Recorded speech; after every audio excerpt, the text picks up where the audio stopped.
We're going to preheat our oven to 325. Make sure you have an adult with you to do this.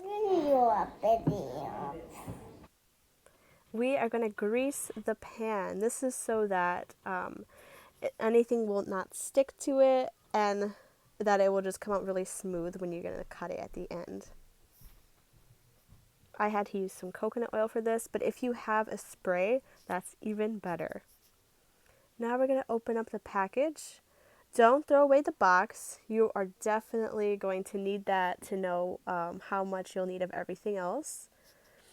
The other ingredients you're going to need is water, oil, and 1 egg. So now we're just dumping the whole thing in there.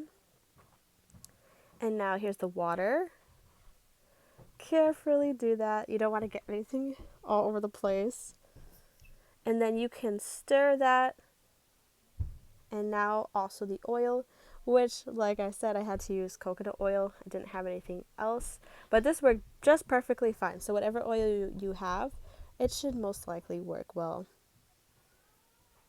Now we're going to pour that in and also stir it.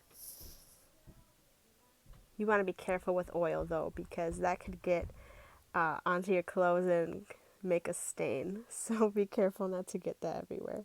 And then my little sister just cracked the egg before I could. So here we go. Ready to mix? Okay. Got it.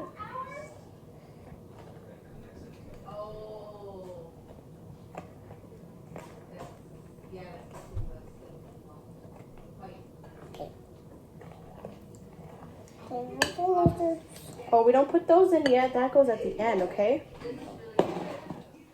There's also a chocolate fudge packet that's like in the box. So cut that open. Be careful with scissors.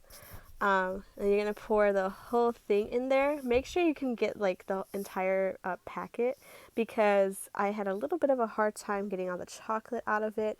But this is going to add a lot more, I don't know, chocolatey flavor to it. And then we're stirring that really well. And then you'll see here, it should be smooth. You don't want any lumps. You might have to stir a lot. Now we're going to pour this into this glass.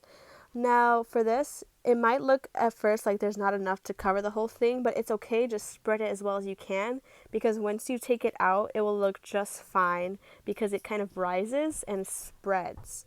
So just try to make it as even as you can. And be careful putting it in the oven. Have an adult do that. And this is after I left it in for about 40 minutes.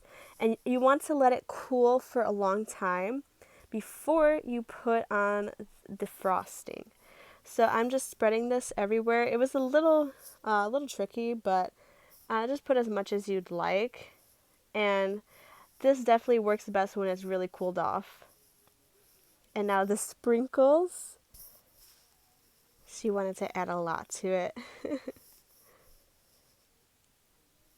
And then I'm cutting it here. So yeah, just wait until it's super cooled off, because if it's not, it comes out messy just like mine did. But here's how it looks. It was absolutely delicious.